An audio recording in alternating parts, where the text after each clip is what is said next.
ಕಳೆದ 11 ದಿನಗಳಿಂದ ನಡೆಸುತ್ತಿದ್ದ ಅನಿರ್ದಿಷ್ಟ ಧರಣಿ ಅಂತ್ಯಗೊಳಿಸಿದ ನಂತರ ಮಾತನಾಡಿದ ದಲಿತ ಸಂಘರ್ಷ ಸಮಿತಿ ಜಿಲ್ಲಾ ಸಂಘಟನಾ ಸಂಚಾಲಕ ಬಿವಿ ವೆಂಕಟರಮಣ ಅವರು, ಭೂಮಿ ಮತ್ತು ವಸತಿ ವಂಚಿತರಿಗೆ ಜಿಲ್ಲಾಡಳಿತ ಭೂಮಿ ಮತ್ತು ವಸತಿ ಸೌಲಭ್ಯ ಕಲ್ಪಿಸದೆ ಅನ್ಯಾಯ ಮಾಡುತ್ತಿದ್ದರೂ ಸರ್ಕಾರ ಕ್ರಮ ಜರುಗಿಸುತ್ತಿಲ್ಲ.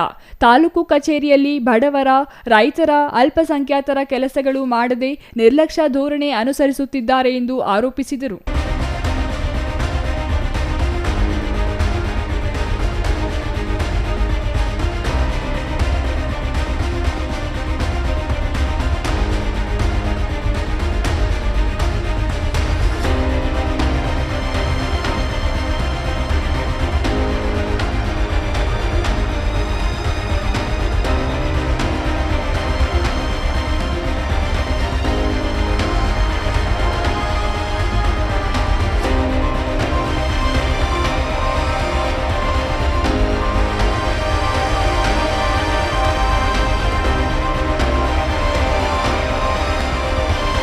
ನಮೂನೆ 50, 53 ಮತ್ತು 57ರಲ್ಲಿ ಅರ್ಜಿ ಸಲ್ಲಿಸಿರುವ ದಲಿತರಿಗೆ ವರ್ಷಗಳು ಕಳೆದರೂ ಸಾಗುವಳಿ ಚೀಟಿ ನೀಡುತ್ತಿಲ್ಲ.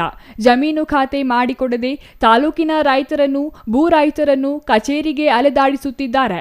ಎಸ್ಟಿಪಿ, ಟಿಎಸ್ಪಿ ಯೋಜನೆಯಲ್ಲಿ ಹಣ ದುರ್ಬಳಕೆ, ಸಮಾಜ ಕಲ್ಯಾಣ ಇಲಾಖೆ ವಿದ್ಯಾರ್ಥಿ ನಿಲಯಗಳಲ್ಲಿ ಶಿಕ್ಷಕರು ಇಲ್ಲದ ಕಾರಣ ವಿದ್ಯಾರ್ಥಿಗಳ ಶೈಕ್ಷಣಿಕ ಭವಿಷ್ಯಕ್ಕೆ ತೊಂದರೆ ಎದುರಾಗಿ ಭವಿಷ್ಯ ಹಾಳಾಗುತ್ತಿದೆ ಎಂದರು. ಈ ಸಂದರ್ಭದಲ್ಲಿ ದಲಿತ ಸಂಘರ್ಷ ಸಮಿತಿ ತಾಲೂಕು ಸಂಚಾಲಕ ಪೈಪಾಳ್ಯ ರವಿ, ಪ್ರಕಾಶ್, ಮಂಜುನಾಥ್, ಸತೀಶ್, ಸೂರ್ಯನಾರಾಯಣ, ಚೌಡಪ್ಪ, ಶ್ರೀನಿವಾಸ್, ಪಾತಪಾಳ್ಯ ಮೂರ್ತಿ, ಗಂಗರಾಜು, ಗಂಗಾಧರ ಇನ್ನೂ ಹಲವರು ಹಾಜರಿದ್ದರು. R Ganesh, CTV news.